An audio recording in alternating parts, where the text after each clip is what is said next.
My daughter-in-law smiled at me across the candlelight, sliding a bowl of homemade sweet potato pie toward my place setting. It was my favorite dessert, a recipe passed down from my great-grandmother. But as she urged me to take the first bite, I realized something that made my blood run cold. That bowl was laced with enough high blood pressure medication to stop the heart of a horse, let alone a 68-year-old man. Let me tell you something. I did not scream. I did not flip the table. Instead, I reached under the tablecloth, texted 911, and prepared to give the performance of a lifetime. My name is Preston Sullivan. I am 68 years old, and for the last 45 years, I have let the world believe I am just a retired oil field equipment contractor living on a modest pension. I drive a 12-year-old Ford F-150 with rust on the fenders and duct tape holding the seat together. I wear flannel shirts from Walmart and boots that have seen more oil rigs than most roughnecks. I live in the same 4-bedroom ranch house in Plano, Texas, where I raised my son Spencer. But here's what nobody knows, not even my own flesh and blood. Those dusty years of hauling equipment to drilling sites and leasing mineral rights were just the beginning. You see, I took every dime of profit and bought land when the market crashed in the early 80s. I secured oil and gas leases when nobody else would touch them after the bust. Today, I own a portfolio of mineral rights and commercial real estate worth north of $4 million. Now, I know what you're thinking. $4 million isn't billionaire money, but in Texas, it's enough to live like a king. The thing is, I kept it quiet on purpose. I wanted my son Spencer to build his own character, not live in the shadow of my checkbook. I thought I was teaching him the value of hard work, the same lessons my daddy taught me working the oil fields. Instead, it seems I only taught him resentment. If you've ever been underestimated by the people who were supposed to love you, you're going to understand what happened next. And if you've ever wondered what happens when an old Texas oil man gets pushed too far, well, stick around. Trust me, you're going to want to see how this ends. The nightmare began 3 hours earlier on Christmas Eve. The air inside Spencer's oversized suburban house was stifling. You know the kind. One of those cookie-cutter McMansions that screams, "We're living beyond our means." The heating was cranked up too high, probably to compensate for the drafty windows they couldn't afford to fix. Everything about that house was for show, from the marble countertops to the chandelier that probably cost more than my first truck. My son Spencer sat at the head of his dining room table, looking like a man who was drowning in his own life. At 35, he still had those soft brown eyes I remembered from when I used to take him fishing at Lake Ray Hubbard. But they were different now, clouded with something I didn't like seeing. His hand shook slightly as he poured himself another whiskey, and he kept glancing nervously between me and his wife. "Ah, Vivian. Now there's a piece of work if I ever saw one." She sat there in a red dress that probably cost more than what I spend on groceries in 3 months. Her blonde hair was styled to perfection, every strand in place, and those fingernails were painted bright red and filed to sharp points. She'd always looked at me like I was something unpleasant she'd stepped in, a mix of boredom and barely concealed disgust. Here's the thing about people like Vivian. They measure a man's worth by the shine on his boots and the year of his truck. They can't see past the surface to understand that sometimes the richest man in the room is the one wearing work clothes. We'd just finished opening Christmas presents, and let me tell you, that's when things started going sideways. I'd handed Spencer a small, heavy envelope. Nothing fancy, just a simple white envelope with his name on it. Inside was a savings bond I'd purchased for him 20 years ago when he graduated college. It had matured into a nice little sum, about $15,000. Not flashy money, but real money. Security money. Now, any normal son would have been grateful. Any normal daughter-in-law would have said thank you. But not Vivian. She snatched that envelope right out of Spencer's hands before he could even read it properly. Ripped it open like she was expecting to find the deed to a gold mine. When she saw what it was, the look on her face could have curdled milk. "Seriously, Preston?" she said, and her voice had this sharp edge that could cut glass. She tossed the bond onto the table like it was a piece of junk mail. "A savings bond? What is this, 1950? We're drowning in credit card bills for this renovation, and you give us paper money that we have to go to a bank to cash?" I felt my jaw tighten, but I kept my mouth shut. "You learn patience in the oil fields. Sometimes you wait months for a well to come in, and sometimes it's a dry hole. But you don't quit digging just because the first few feet don't show oil. Spencer looked down at his plate, his voice so quiet I could barely hear him. Vivian, it's a generous gift. But she wasn't done. Oh no, she was just getting warmed up. Generous? She let out this laugh that sounded like breaking glass. It's cheap, just like that truck outside. Just like those boots you refused to replace. She pointed at me with one of those red talons. You're sitting on a paid-off house in a neighborhood that's gentrifying, Preston. You could sell that place, move into a nice condo, and give us the equity. But no, you'd rather hoard it like some Depression-era miser. You're selfish. That's what you are. I sat there feeling something cold settle in my chest. It wasn't a heart condition. It was heartbreak. I looked at Spencer, waiting for him to defend his old man, waiting for him to say something, anything about respect or family or the fact that I'd worked my ass off to put him through college debt-free. But Spencer just sat there, staring at his plate, taking another long pull from his whiskey glass. That's when I knew I was in trouble. Now here's where things started getting really interesting, and not in a good way. That's when the dizziness hit me like a freight train. It came on sudden and sharp. One minute I'm sitting there listening to my daughter-in-law tear me down, and the next minute the whole room is tilting like I'm on a carnival ride. I'd eaten a few spoonfuls of that cornbread dressing Vivian had served earlier. Let me tell you something about that dressing. It tasted off. Too salty, heavy on the spices, like she was trying to cover up something that didn't belong there. At the time, I figured she was just a lousy cook. Shows you what I knew. I gripped the edge of that dining table so hard my knuckles went white. The room was spinning, and I felt this wave of nausea rolling through me like a bad hangover. After 45 years in the oil business, I'd felt sick plenty of times from bad food or too much bourbon, but this was different. This felt wrong. "Are you okay, Dad?" Spencer asked, and for a second there, I heard something in his voice that sounded like genuine concern. His eyes were wide and he was leaning forward in his chair. "I just need some water," I managed to say, pushing my chair back. The legs scraped against that fancy hardwood floor loud enough to wake the dead. Need to clear my head a bit. That's when Vivian's whole demeanor changed faster than Texas weather. One second she's ripping into me like a buzzard on roadkill, the next she's sweet as pie. "Sit down, Preston," she said, her voice dripping with fake concern. "I'll get it for you. You just rest. You look absolutely terrible." Now, I've been around long enough to know when someone's trying to play me. Something about the way she said that, the way she jumped up so eager to help all of a sudden, it set off every alarm bell I had. In the oil business, you learn to trust your gut. When something feels wrong, it usually is wrong. "No," I said, forcing myself to stand up, even though my legs felt like they were made of wet concrete. "I need to walk it off. I'll get my own water." I stumbled out of that dining room, using the wall to keep myself steady. The hallway was like a museum of their vanity. Photos everywhere of Spencer and Vivian on vacations I knew damn well they couldn't afford. Cabo, Paris, some fancy ski resort in Aspen. Not a single picture of me. Not one photo of my late wife Charlotte, Spencer's own mother. It was like we'd been erased from his life, replaced by this fantasy world of expensive trips and designer clothes. I made my way toward the kitchen, thinking I'd splash some cold water on my face and figure out what the hell was happening to me. But as I got closer to that kitchen door, I heard something that stopped me dead in my tracks. Whispering. Urgent, frantic whispering. You know what? In 45 years of working, construction and oil rigs, you learn to move quiet when you need to. Big men learn to be soft on their feet, especially when there's danger around. So I pressed my back against that wall and peered through the crack in the door. What I saw in that kitchen froze the blood in my veins. There was Vivian standing at that marble island like she was conducting some kind of sick chemistry experiment. In front of her was this big ceramic bowl, the same bowl she'd serve my dessert in later. Beside it was a mortar and pestle, and scattered around were these little blue pills. My pills. I recognized them instantly because I carry them everywhere. High-dosage beta blockers for the arrhythmia I developed after my heart attack 5 years ago. The doctor said I'd need them for the rest of my life.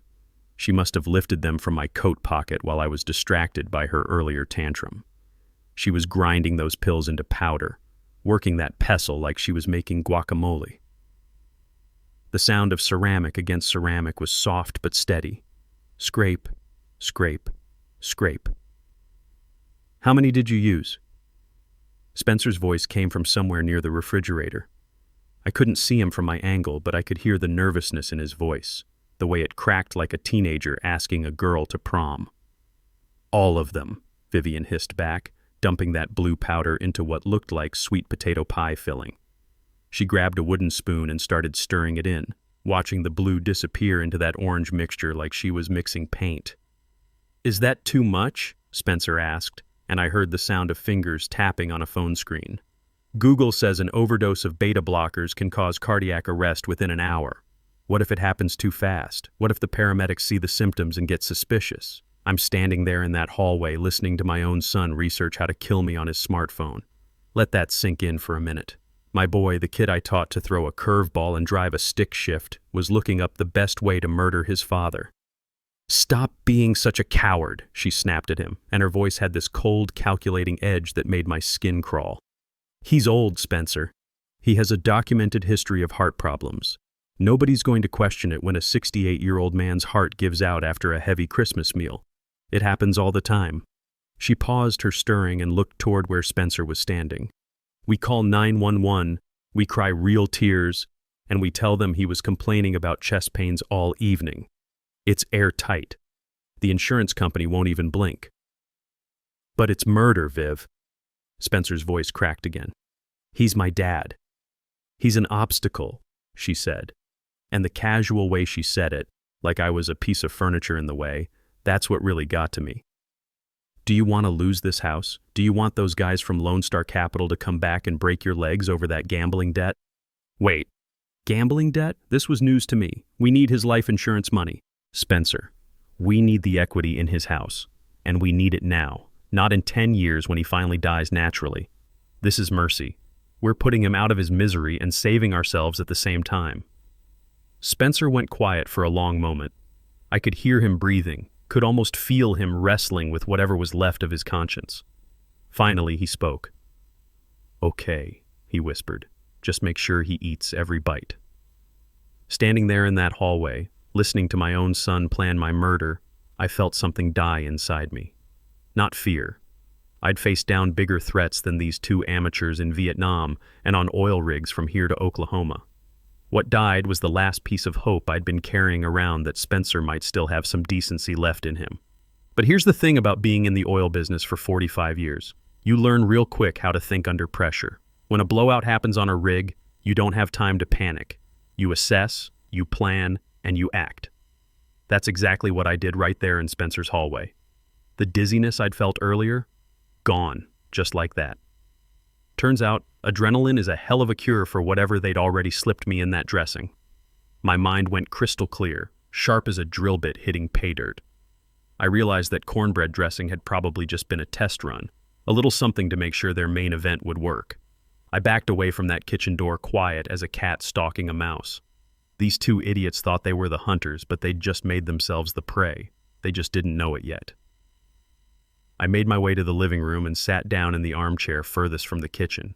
My hands were shaking, but not from fear, from rage so pure it felt like touching a live wire. I reached into my pocket and pulled out my phone. Now, I could have called the police right then and there. Could have had them arrest Spencer and Vivian before they served that poisoned pie. But here's what I learned from 40 years in business. You never show your cards until you're ready to win the whole pot. If I called the cops now, they'd just claim I was confused, maybe having some kind of senior moment. They'd get rid of the evidence, lawyer up, and it'd be my word against theirs. I needed something ironclad. I needed them to hang themselves with their own rope. So I opened up my text messages and typed out two very carefully worded texts. The first one went to 911. Possible poisoning in progress. 68-year-old male. Address 422 Ranch Road, Plano. Suspects preparing lethal dose in food. Send help but approach quietly. The second message went to Wesley Garrett. Now Wesley isn't just my lawyer, he's my brother from another mother. We served together in Vietnam, went through hell and back in the jungles near Da Nang. When we came home, we made a pact. We'd always have each other's backs, no matter what. Wesley went to law school on the GI Bill, and I went into the oil business. Over the years, he became the only person who knew the truth about my money and my holdings. Code Omega, I typed. They crossed the line. Hospital protocol in effect. Bring the team. Code Omega was something we'd set up years ago, a contingency plan for if either of us ever found ourselves in serious trouble. Wesley would know exactly what that meant. I hit send on both messages and then deleted them from my chat history. No sense leaving a trail if they checked my phone later. Then I slipped that phone back into my pocket just as I heard the kitchen door swing open. Here comes Vivian, walking toward me with that ceramic bowl in her hands and a smile that would make a snake oil salesman proud. Behind her, Spencer followed with dessert plates, looking like a man walking to his own execution. "Dad, there you are," Vivian chirped, her voice sweet enough to cause diabetes. "I was worried when you wandered off. I brought you some water, but I thought we should go ahead and have dessert first. It's your absolute favorite." She set that bowl down on the coffee table right in front of me. The smell hit me immediately. Cinnamon, nutmeg, brown sugar, all the warm spices that usually reminded me of my mother's kitchen back in Houston. Tonight, though, it smelled like death dressed up for Sunday dinner. "Eat up, Preston," she said, and her eyes were bright with anticipation. "I made it special, just for you. It's to die for. To die for. You got to appreciate the sick humor in that." I looked at the bowl, then at Spencer. My boy couldn't even meet my eyes. He was staring at his shoes, shifting his weight from one foot to the other like a guilty kid who'd been caught with his hand in the cookie jar. Except this wasn't about stolen cookies. This was about stolen life. Here's what you need to understand about moments like this. In the oil business, when you're faced with a dangerous situation, you have two choices: run or fight.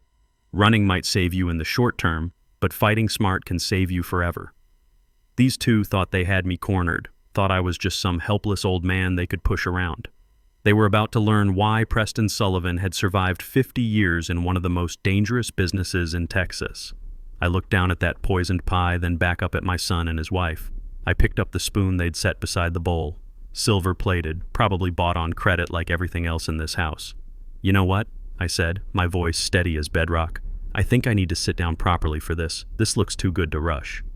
I set the spoon back down and leaned back in the chair, putting my hand to my chest. "Actually, I'm feeling a little dizzy again. Maybe I should..." And that's when I gave them the performance of a lifetime. I clutched my chest, let out a sharp gasp, and prepared to die. At least that's what I wanted them to think. The real Preston Sullivan was just getting started. Let me tell you something about acting. Most people think it's about pretending to be someone. You're not. But the best acting, the kind that saves your life, is about becoming exactly what people expect to see.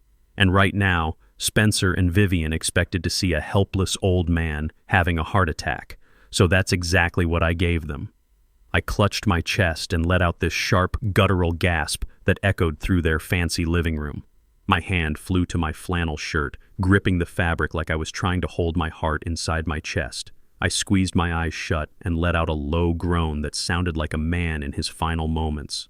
"Preston!" Vivian shrieked. But here's the interesting part. She didn't move toward me, not one step. A normal person, a decent human being, would have rushed to help.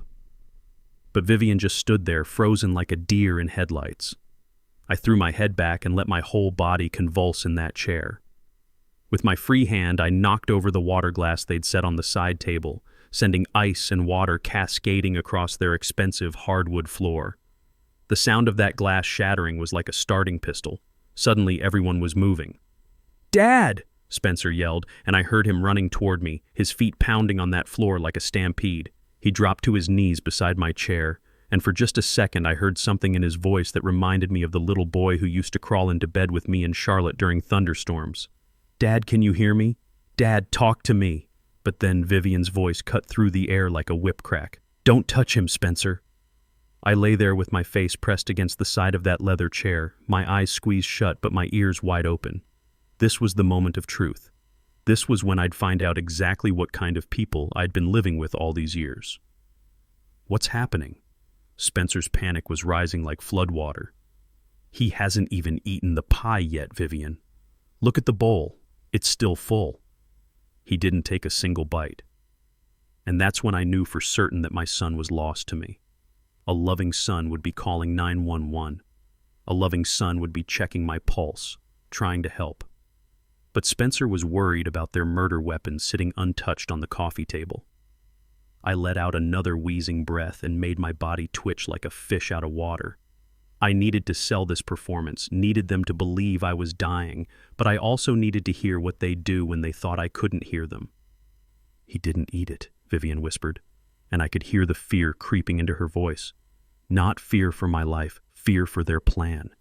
If he dies of a natural heart attack right now, that's actually perfect. But what if he doesn't die? What if the paramedics come and find those pills in the pie? "We have to get rid of it," Spencer said, his voice cracking like dry kindling. "Dump it down the disposal. Flush it." "No, you idiot," Vivian snapped. "If we throw it away now and he survives, he'll wonder why we got rid of his favorite dessert. We need to hide it. Quick, put it in the refrigerator. No, better yet, dump it in the trash under the other garbage." I heard the clatter of that ceramic bowl being snatched off the table, heard footsteps rushing toward the kitchen. They weren't trying to save me, they were trying to save themselves. They were more worried about covering up their attempted murder than they were about whether I lived or died. "Call 911, Spencer!" Vivian yelled from the kitchen. "You have to call them now. We can't wait too long or it'll look suspicious. Tell them he collapsed. Tell them he has a history of heart problems." Spencer fumbled with his phone and I heard him dialing. Here it comes, I thought. Here's where I find out if there's any of the boy I raised left inside this man. "Yes, 911, Spencer said, and his voice was shaking like a leaf in a tornado. "My father. He just collapsed. I think it's a heart attack. He's unconscious and he's shaking. Please hurry, 422 Ranch Road in Plano."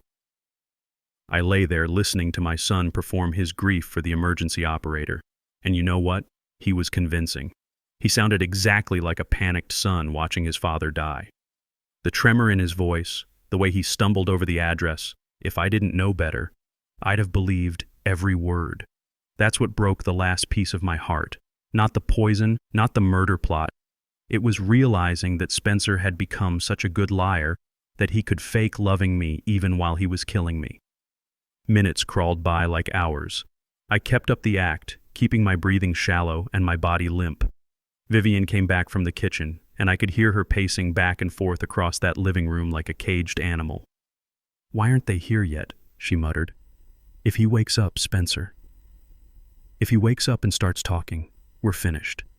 He was acting strange before dinner. What if he knows something?" "He can't know," Spencer whispered back. "How could he possibly know? He's just old." His heart finally gave out. "It's just bad luck. Bad luck. That's what they called my death. Bad luck." Then I heard it. The most beautiful sound in the world right then. Sirens, wailing through the Texas night, getting louder and louder, accompanied by flashing red and blue lights that danced across my closed eyelids. The cavalry was coming, but this wasn't a rescue mission. This was the opening move in the longest, most satisfying chess game of my life. And I was about to teach these children what happens when you underestimate an old Texas oil man. I heard the heavy thud of boots on the front porch, followed by urgent pounding on the door. The sound echoed through that house like gunshots, and I felt Vivian jump beside me. "In here!" she screamed, and just like that, her whole voice changed. Gone was the cold, calculating woman who'd been grinding up my heart medication. In her place was the grieving daughter-in-law, voice cracking with fake tears. "Please help him. He just collapsed. I think it's his heart." The front door burst open with enough force to rattle the windows. I heard the rush of heavy footsteps, the crackle of radio static, the smell of antiseptic and cold night air flooding into the room. Through my barely cracked eyelids, I could see the blur of dark uniforms moving around me. "Sir, can you hear me?" a deep voice asked, and I felt strong hands checking my pulse, lifting my eyelids to shine a penlight into my eyes. I let my eyes roll back, keeping them unfocused and glassy. But the face hovering directly above mine was exactly the one I'd been hoping to see. A big man with graying hair and a scar above his left eyebrow. A souvenir from our time in Vietnam. He wore the standard EMT uniform, but there was something most people wouldn't notice. A small, discreet pin on his collar. A gold eagle, the insignia of Wesley's private security firm. This was Maxwell Torres, Wesley's right-hand man and a former Army medic who'd saved more lives than most doctors. He leaned in close, pretending to check my breathing, and his lips barely moved when he spoke. "Omega Protocol confirmed. He whispered so quietly only I could hear it. "Wesley's got your back, Mr. Sullivan. You're safe now." I gave him the slightest nod, barely a twitch of my chin. To anyone watching, it would look like an involuntary muscle spasm. "We've got a pulse, but it's irregular," Maxwell announced to the room, his voice carrying the authority of a man who'd seen real combat.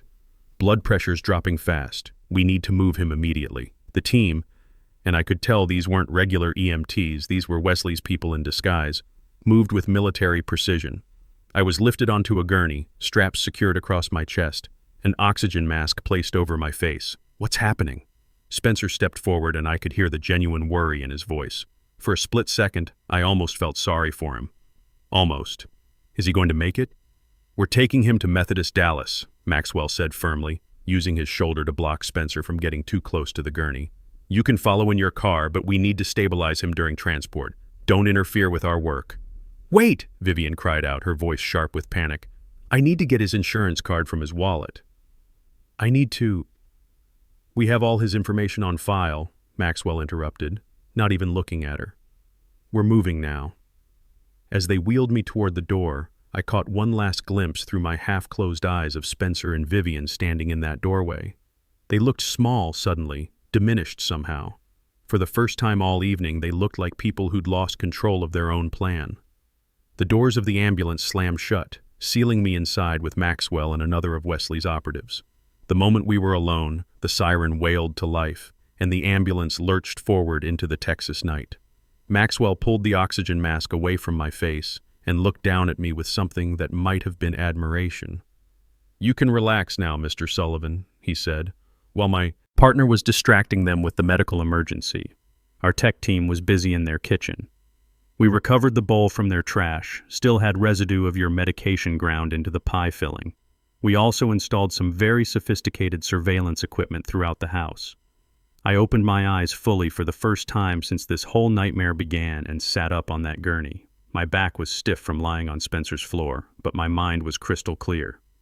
"How much did you get?" I asked. "Everything," Maxwell replied with a grim smile. "Audio, video, the works. We heard them talking about selling your organs in Mexico, Preston. We heard them planning to accelerate your death for the insurance money. Wesley's already forwarded copies to the FBI and the Dallas DA's office." I felt something cold settle in my chest. Not sadness anymore, but a kind of calm determination I hadn't felt since my army days. These weren't my family anymore. Family doesn't try to murder you for money. These were criminals who happened to share my blood. "What's the plan?" I asked. "Phase 1 is complete. We've got them on attempted murder with multiple witnesses and physical evidence. Phase 2 starts at the hospital. You're going to be unconscious for a few days while we let them dig themselves in deeper." I leaned back against the gurney and felt a smile cross my face for the first time all evening. It wasn't a nice smile. "They want to play games with a sick old man," I said. "Let's show them what happens when that old man turns out to be a lot more dangerous than they bargained for." The ambulance raced through the Dallas streets toward Methodist Hospital, carrying what everyone thought was a dying man. But Preston Sullivan had never felt more alive. The real game was just beginning.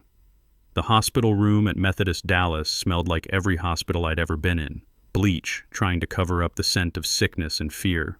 They had me set up in one of those private rooms that cost more per night than most folks make in a week, hooked up to monitors that beeped and hummed like some kind of mechanical orchestra. Wesley had outdone himself with the arrangements. The doctor who admitted me was Dr. Sarah Kim, a woman who'd served 2 tours as a combat surgeon in Afghanistan before coming home to Dallas.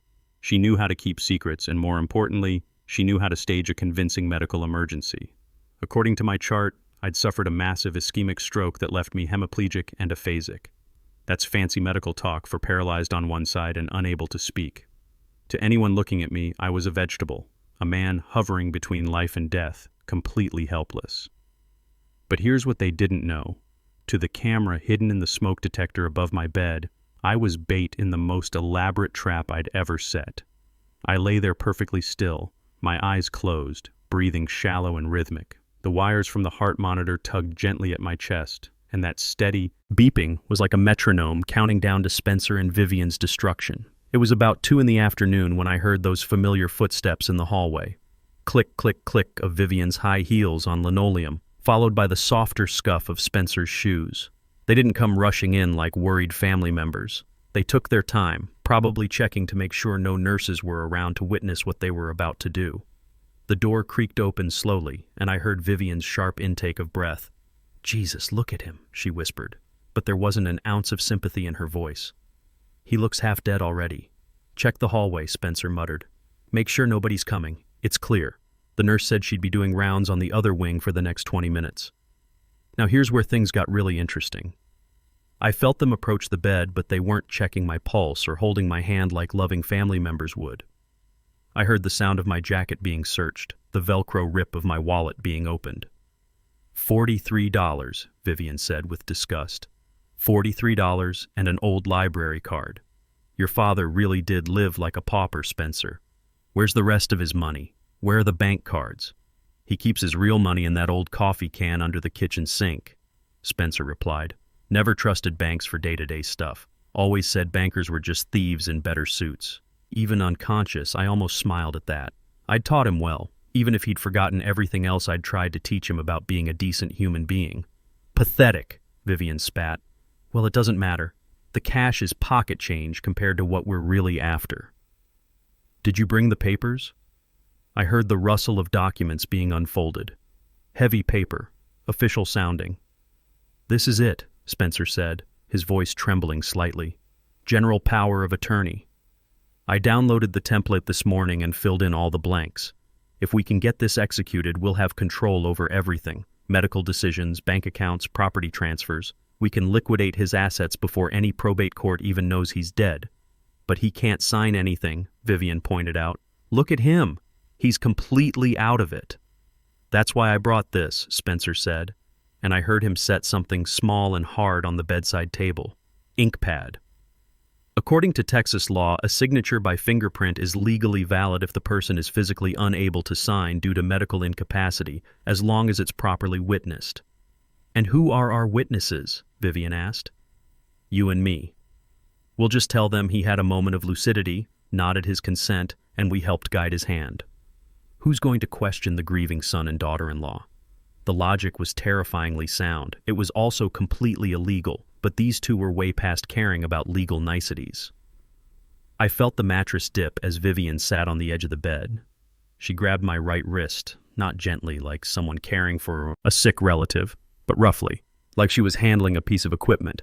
His hand's in a fist, she complained. Spencer, come open his fingers. Spencer pried my fingers apart with all the gentleness of someone opening a can of beans. 40 years of working with tools had left my hands naturally curled, arthritis making the joints stiff. If he'd ever bothered to ask about my health, he'd have known that. Hold it steady, Vivian commanded, and I felt her grab my thumb with both hands. What happened next was pure torture. She didn't just guide my thumb to that ink pad, she twisted it backward, bending the joint in ways it wasn't meant to go. I felt her fingernails dig into the back of my hand as she mashed my thumb into the ink with enough force to leave bruises. It took every ounce of military training I had not to react, not to snatch my hand back and show her what a real Texas ass-kicking looked like. Press harder, she hissed. We need a clear print. The pain shot up my arm like lightning, but I remained still as death. She was bending my thumb so far back I thought she might actually break it. Okay, bring the paper over here. She dragged my inky thumb across to the document and slammed it down on the signature line. She rolled it from side to side, grinding my skin against the paper like she was trying to start a fire. One more time, she said, on the witness line, just to make sure. She repeated the process, even more roughly this time. I felt something pop in my wrist joint and involuntarily let out a low groan, the kind of sound a dying man might make. He's making noise, Spencer said, panic creeping into his voice. Hurry up. I'm done, Vivian said, dropping my hand like it was garbage. Wipe off the ink before someone sees it. She scrubbed my thumb with an alcohol pad until the skin was raw and red, erasing the evidence from my body. But the evidence on that paper was permanent, and more importantly, the evidence on the camera recording their every move was going to put them away forever. They stood by the foot of the bed, looking down at me like I was already dead. So, what's the plan now? Spencer asked. We wait for the doctor, Vivian said, her voice calm and cold. We show him our power of attorney and tell him we want to discuss end-of-life options for our poor, suffering father. You mean pulling the plug? Exactly. We make the compassionate decision to let him go peacefully. Then we cash in. 3 days later, I was wheeled out of Methodist Dallas looking like a shadow of my former self. Wesley's people had done an incredible job with the medical theater. According to all the paperwork, I'd suffered additional complications that left me in a vegetative state. My discharge papers read like a death sentence. Severe cognitive impairment, total loss of motor function, requiring full-time care. Spencer stood at the reception desk signing the custody papers, and I watched him through half-closed eyelids. He looked exhausted, dark circles under his eyes like he hadn't slept since Christmas Eve. But underneath that fatigue, I could see something else. A glint of satisfaction, like a man who'd just won a difficult poker hand. He had the power of attorney. He had the medical discharge papers. And now he had what he thought was my empty shell of a body. But here's the thing Spencer didn't realize. His old man had been preparing for war his whole life, and this was just another battlefield. He wheeled me out to the hospital pickup area where his BMW was idling.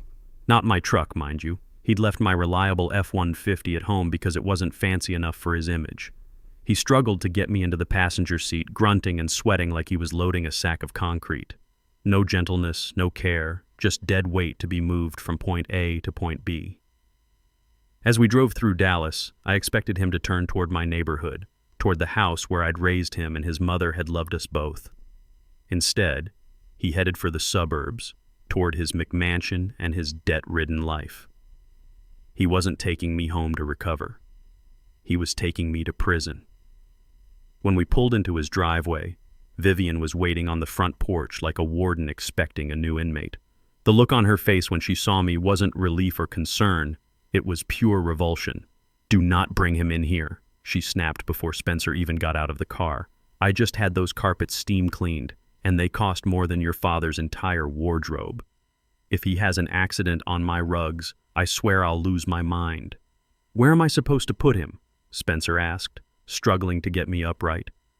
"The guest room upstairs is set up for when your mother visits. Put him in the basement." "The basement?" Spencer's voice cracked. "Vivian, it's unfinished down there. It's cold and damp. It's 55 degrees, she said, waving her hand like she was shooing away a fly. "Put a space heater down there." "He's brain dead, Spencer. He won't know the difference. Besides, if he makes a mess, concrete is easier to clean than hardwood." Spencer hesitated for just a moment, and I saw the last flicker of the boy I'd raised try to surface, but Vivian's cold stare killed it before it could take hold. "Just get him out of my sight," she continued. "The faster we can get through this transition period, the faster we can move forward with our plans." So Spencer dragged me through their kitchen, past the granite countertops and stainless steel appliances they couldn't afford, and opened the narrow door to the basement. A blast of cold, damp air hit my face, carrying the smell of mildew and neglect. The basement was everything you'd expect from people who spent all their money on appearances: unfinished concrete walls weeping moisture, exposed pipes, and a sump pump that hummed constantly in the corner like a mechanical heartbeat. Spencer half-carried, half-dragged me down those steep wooden stairs and deposited me on a stained mattress that looked like it had been salvaged from a dumpster. He threw a thin blanket over me, wool that smelled like mothballs and wet dog, the kind of blanket you'd use to cover outdoor furniture. "Stay here, Dad," he muttered, not meeting my eyes. "I'll bring you some food later." Food. Like I was a pet he was reluctantly caring for. He turned and climbed back up those stairs, and I heard the lock click into place. Above me, their life continued. The sound of the television, the clink of wine glasses, laughter. They were celebrating my imprisonment in the basement of a house that was mortgaged to the hilt. But here's what they didn't understand. I'd been in worse places than this. In Vietnam, I'd spent 3 days in a Viet Cong tunnel system that was flooded with sewage, waiting for the right moment to escape. Compared to that, this basement was the Ritz-Carlton. I waited until I was certain they'd settled in for the night. When the floorboards above stopped creaking and the house grew quiet, I slowly sat up. The fake paralysis melted away like morning frost, and I stretched the stiffness out of my neck and shoulders. From the hidden pocket in my pants, the same modification I'd made for carrying cash on job sites, I pulled out a small device no bigger than a pack of cigarettes. High-end voice recorder, military grade, capable of picking up a whisper from across a large room. I pressed record and hid it under a pile of moldy newspapers near the mattress. Then I pulled out my phone and typed a message to Wesley. Eagle in the nest. Conditions as expected. Proceed with financial phase. Time to squeeze. I put the phone away and lay back down on that filthy mattress, but I didn't sleep. Instead, I listened to the sounds of their house, the settling boards, the running water, the muffled conversations that drifted down through the floor. They thought they'd caged the lion. What they'd actually done was put themselves in a cage with him. During my years in the oil business, I'd learned that the most dangerous wells were the ones that seemed dry at first. You'd drill down through layers of rock and sand, finding nothing but mud and frustration. But if you kept going, if you had the patience and the know-how to go deeper than everyone else, sometimes you'd hit a gusher that would make you rich beyond your wildest dreams. Spencer and Vivian had just drilled down to my level. Tomorrow, they were going to find out what happens when you strike oil in Texas. And this particular well was going to blow their whole world apart. I closed my eyes and smiled in the dark. Let them think they'd won. Let them celebrate upstairs with their wine and their plans. The real Preston Sullivan was just getting warmed up. Phase 2 was about to begin, and it was going to be beautiful. The garage door rumbling open and the fade of Spencer's BMW engine down the street was my signal that the coast was clear. I'd been lying on that basement mattress for exactly 47 minutes, counting every second like I used to time. Concrete pours back in my construction days, when I was certain they were gone, probably off to spend money they didn't have on things they didn't need. I sat up and transformed back into the man I really was. The helpless stroke victim vanished, replaced by Preston Sullivan, master strategist and businessman who'd survived everything from Vietnamese jungle warfare to Texas oil busts. That basement door might as well have been made of tissue paper to someone who'd been breaking into places since his army days. I'd watched Spencer install that cheap privacy lock when he bought the house, standard Home Depot hardware that wouldn't keep out a determined 10-year-old, much less a man who'd spent decades working with his hands. I found a piece of wire in a box of Christmas decorations gathering dust in the corner, bent it into shape, worked it into the lock mechanism, and had that door open in less time than it takes most people to find their keys. The house felt different when they weren't home. Bigger somehow, but also emptier. All that expensive furniture and fancy electronics couldn't hide the fact that this place had no soul, no real life in it. It was a stage set, a prop in their performance of being successful. My target was Spencer's home office, the nerve center of their financial disaster. The oak door was locked too, but it was the same cheap hardware as the basement. I had it open in seconds. Sitting down in Spencer's oversized leather chair, I took a good look around his workspace. The desk was chaos. Unopened bills scattered everywhere. Credit card statements, car magazine subscriptions he couldn't afford. It was the workspace of a man who'd given up trying to organize his life because the numbers were too scary to face. I started with the mail pile on the left side. Past due notices, final warnings, threats from collection agencies. But buried underneath a stack of car magazines, I found something that made my blood run cold. A manila envelope with a return address I recognized. First National Bank of Dallas. Inside was a termination letter dated 18 months ago. Not a layoff notice, a firing notice. Spencer had been terminated for gross negligence and failure to follow compliance protocols and mortgage lending practices. 18 months. My son had been leaving the house every morning in a suit and tie, pretending to go to his job as a bank vice president for a year and a half. Where had he been going? What had he been doing with his time? The next document answered that question and broke my heart all over again. It was a printout from an online gambling site, DallasBets.com. The statement showed losses of over $60,000 in the past 12 months alone. Sports betting, online poker, virtual slot machines. Spencer had been gambling away money he didn't have while pretending to be a successful banker. I found credit card statements next. 6 different cards, all maxed out. The total debt was staggering, over $200,000. I scanned the transaction logs, and it was like reading a diary of delusion. $4,000 for a handbag at Neiman Marcus. $800 for dinner at the French Room. Lease payments on that BMW that cost more per month than most people's mortgages. They weren't just broke. They were catastrophically insolvent. And they were funding this fantasy lifestyle by stealing from me. But the bottom drawer of that desk contained the smoking gun that made everything clear. I had to break the cheap lock to get it open, but inside was a red folder marked Lone Star Capital. I knew that name because I owned that company. The loan agreement inside made my vision blur with rage. $80,000 borrowed against my house, my paid-off house that I'd worked 30 years to own free and clear. The interest rate was criminal, the terms predatory, and at the bottom of the page was a signature that made me see red. Preston Sullivan. Except I'd never signed any such document. It was a forgery, and not even a good one. Spencer had apparently practiced my signature on a separate sheet of paper, but he'd gotten the loops wrong on the P and the S. Any handwriting expert would spot it as fake in 30 seconds. Here's the beautiful irony that Spencer was too stupid to realize.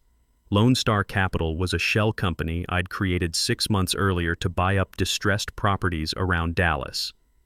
Wesley had set it up as part of our investment portfolio, purchasing failing hard money lenders and turning them into legitimate businesses. My son had forged my name to borrow money from me to pay off gambling debts I didn't know he had. He was stealing from me to pay me, and he didn't even know it. I pulled out my phone and called Wesley. "Status report," he answered on the first ring. "It's even worse than we thought," I said, keeping my voice low. "Spencer owes Lone Star Capital $80,000, used my house as collateral with a forged signature." There was a pause, then that dry chuckle I knew so well. "Preston, you really don't read your own portfolio reports, do you?" "What do you mean? Lone Star Capital is yours, remember? We bought out their loan book 6 months ago as a distressed asset purchase. Spencer's debt is on your own books."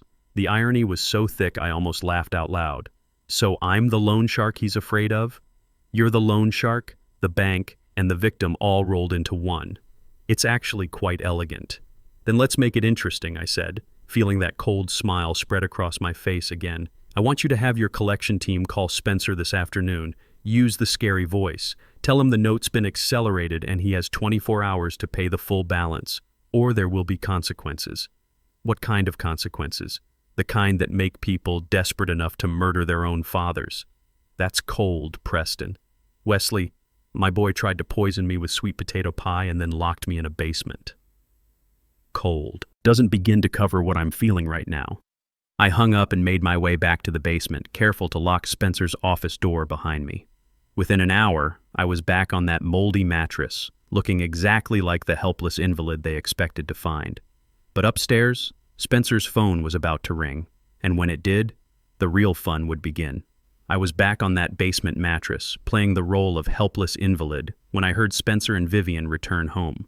Their voices carried through the thin floor above me, sharp, tense, the sound of two people whose fairy tale life was starting to crack around the edges. "We need to talk about selling some of my jewelry," Spencer was saying, his voice tight with barely controlled panic. "The Cartier watch, maybe the diamond earrings your mother gave you." "Absolutely not," Vivian's voice cut through the air like a blade. "Those pieces are investments, Spencer. They're the only things we own that actually hold their value. Unlike that ridiculous car you insisted on leasing." They were upstairs arguing about which of their overpriced possessions to sacrifice when Spencer's phone rang. Not the house phone, his cell phone, loud and shrill, cutting through their bickering like a fire alarm. The silence that followed was thick as molasses. "Hello?" Spencer answered, and I could hear the tremor in his voice even through the floorboards. Now, Wesley hadn't told me exactly what his collection guy would say, but I knew it would be effective. Maxwell Torres had a voice that sounded like it came from the bottom of a gravel pit, and when he wanted to sound threatening, he could make grown men wet themselves. "What do you mean, immediately?" Spencer's voice shot up an octave. "The contract said I had 90 days to—" "No, please, you don't understand. I need more time." I heard him pacing across the floor above me, his footsteps quick and nervous. "My father, he's in the hospital. He had a stroke. I'm trying to get access to his accounts, but there's paperwork, legal stuff." There was a pause, and I could almost hear Maxwell delivering the knockout punch. 24 hours? Spencer's voice cracked like a teenager asking for his first date.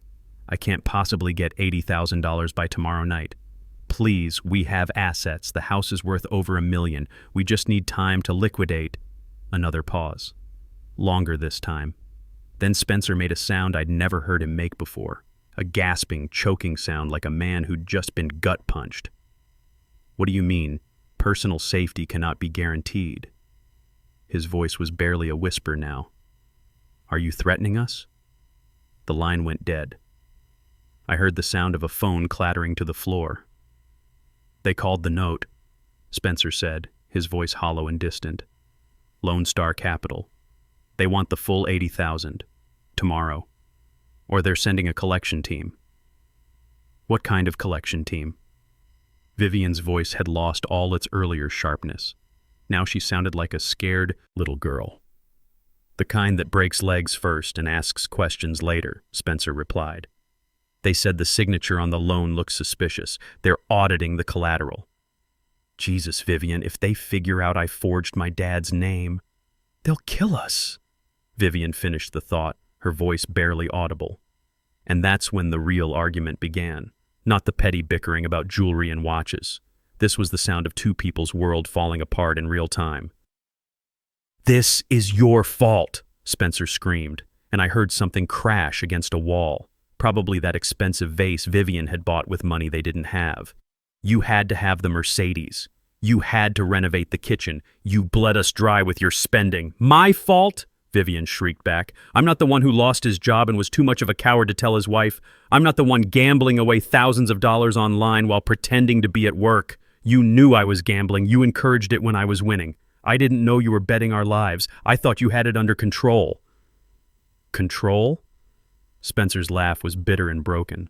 Nothing's been under control since I lost my job. Do you know what it's like to put on a suit every morning and drive to Starbucks to play video games because you're too ashamed to tell your wife you're a failure? The raw pain in his voice almost made me feel sorry for him. But then I remembered the taste of sweet potato pie and the feel of that cold basement floor, and my sympathy dried up like a Texas creek in August. The fighting continued for another 20 minutes, blame flying back and forth like tennis balls. Finally, I heard footsteps storming toward the basement door. Both of them came down those stairs, and they looked like people who'd been through a natural disaster. Spencer's hair was messed up, his shirt wrinkled, his eyes red-rimmed with stress. Vivian's perfect makeup was smeared, her designer dress rumpled. They stood over me like vultures circling roadkill. Look at him, Spencer said, his voice bitter with resentment. Just lying there, useless. He's got millions sitting in that house, tied up in equity he'll never use, and we're about to get our legs broken over $80,000. He's the reason we're in this mess, Vivian hissed, leaning down until her face was inches from mine. I could smell the wine on her breath and the desperation in her sweat. If you'd just had the decency to die in that hospital bed like you were supposed to, we'd be rich right now. She slapped my cheek, not hard enough to really hurt, but sharp enough to sting. Do something, you selfish old bastard. Die. Die so we can inherit your money and save ourselves. Spencer grabbed her arm, pulling her back. He can't hear you, Viv. He's brain dead. He's not brain dead, she snapped. He's just stubborn, just like he's always been. Stubborn and selfish and determined to make everyone around him suffer. That's when Spencer looked at me with an expression I'd never seen before. Cold calculation mixed with desperate hunger. Maybe, he said slowly, we're thinking about this all wrong. What do you mean? If Lone Star wants money and we can't get it from his bank accounts? Spencer's voice trailed off, but I could see the wheels turning in his head. What are you thinking, Spencer? I'm thinking maybe it's time to stop waiting for nature to take its course. Maybe it's time to help it along. The air in that basement got thick with something worse than the damp and cold. It got thick with evil. Spencer and Vivian were pacing around me like sharks that had smelled blood in the water, and the desperation radiating off them was so strong I could practically taste it. We can't wait for him to die naturally, Vivian said, her voice eerily calm now that she'd made her decision. Those collection guys will be here tomorrow night, and if we don't have their money... I know, Spencer interrupted. I've been thinking about that insurance policy, the one Dad took out when Mom got sick. $2 million and I'm the beneficiary. $2 million. That's what my life was worth to them in cold, hard cash. But how do we... Spencer's voice trailed off. Pillow, Vivian said matter-of-factly. Old people die in their sleep all the time, especially ones who've had strokes. We just help him along. Then we call 911, crying and devastated. Natural causes. I lay there listening to my own son and daughter-in-law plan my execution, and I felt the last piece of fatherly love I had for Spencer crumble to dust. They weren't just greedy, they were monsters wearing human faces. But here's what they didn't know. The hunter had become the hunted about 3 days ago, and they were about to walk into the biggest trap of their miserable lives. Vivian reached for one of the moldy pillows at the head of that basement mattress. We do it now, while we still have time to set up the scene properly. That's when Spencer's front door didn't just open. It exploded inward like a bomb had gone off. The sound of that battering ram hitting solid oak echoed through the house like thunder, followed immediately by the stomp of heavy boots and voices shouting commands that could wake the dead. FBI! Hands where we can see them! Dallas police! Nobody move! Spencer and Vivian froze like deer in headlights. The pillow fell from Vivian's hands and hit the concrete floor with a soft thump that sounded loud as a gunshot in the sudden silence. Heavy footsteps pounded across the floor above us, and then I heard the basement door bang open. Flashlight beams cut through the darkness like laser swords, and tactical officers in full gear came down those stairs like an avalanche. "Two suspects in the basement," one of them shouted. "Victim appears to be alive." Spencer's mouth was opening and closing like a fish out of water. "What? How did... We didn't call." Spencer Garrett Sullivan and Vivian Marie Sullivan, the lead officer announced, "You're under arrest for conspiracy to commit murder, elder abuse, fraud, and attempted murder in the first degree." That's when I decided it was time to stop playing dead. I sat up on that mattress, slow and deliberate like a man rising from his own grave. The look of pure terror on their faces was worth every minute I'd spent in that cold, damp basement. "Hello, children," I said, my voice carrying clearly through the basement. "Miss me?"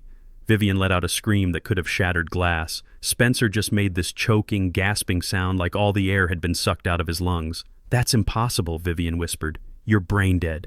You can't talk. You can't move." I stood up, stretching the kinks out of my back. Funny thing about being brain dead, sweetheart, it's usually permanent. But being a good actor? That's a skill you can turn on and off. Wesley appeared at the top of the basement stairs, wearing his best courtroom suit and a smile that could have cut steel. Behind him was Dr. Kim from the hospital holding a tablet computer. "Everything's been recorded," Wesley announced to the room. "Video, audio, medical records showing Preston was never actually incapacitated. We've got attempted murder, conspiracy, fraud, forgery, and about 6 other felonies all documented and ready for trial." Spencer was shaking his head back and forth like a broken toy. "Dad, please, I'm your son, I'm your blood, you can't do this to family." I looked at him for a long moment, this man who shared my DNA, but none of my character. "Family doesn't try to murder each other for insurance money, Spencer," I said quietly. "Family doesn't lock their father in a basement like an animal. Family doesn't forge signatures and steal houses. You stopped being my family the moment you ground up my heart medication and put it in that pie." The officers were cuffing them both now, reading them their rights. Vivian was crying. Not tears of remorse, but tears of a spoiled child who'd finally been caught breaking the rules. "You don't understand," she sobbed. "We were desperate. We needed the money. Those people were going to hurt us." "Those people work for me," I said, and watched her face go white as a sheet. "Lone Star Capital is my company, Vivian. You were stealing from me to pay me. The loan sharks you were so afraid of, they're on my payroll." Spencer's legs gave out and he sat down hard on those basement stairs. "The whole thing, it was all you?" "Every bit of it. The collection calls, the threats, the financial pressure, all designed to see exactly how far you'd go to save your own skins. Turns out the answer was murder." As they led Spencer and Vivian up those stairs in handcuffs, Spencer looked back at me one last time. "I'm sorry, Dad," he said. And for just a second I heard the little boy I used to know. "I'm sorry too, son," I replied. "I'm sorry I raised a man who thought money was more important than honor." 6 months later, I was standing in a much different place, the construction site of a new housing complex for homeless veterans in East Dallas. The money from Spencer's trial settlements and the liquidation of their fraudulent lifestyle had funded the whole project. Wesley walked up beside me, hard hat in hand, watching the construction crews frame up the buildings. "Any regrets?" he asked. I thought about that question for a long time, watching men who'd served their country getting a second chance at decent housing. "Spencer got 25 years, I said finally. "Vivian got 20. They'll be old when they get out, if they get out. No, I don't have regrets. I have peace." "And the money?" I gestured toward the construction site. "Going to people who understand the value of loyalty and sacrifice. People who earned it." That evening, I drove my old F-150 back to my house, my real house, the one Spencer had tried to steal. I sat on the front porch, drinking a beer and watching the sunset paint the Texas sky orange and red. My phone buzzed with a text from one of the veterans who'd be moving into the new complex. "Thank you, Mr. Sullivan. You gave us hope." I smiled and typed back, "That's what family does. Real family. Not the kind that shares your blood, but the kind that shares your values."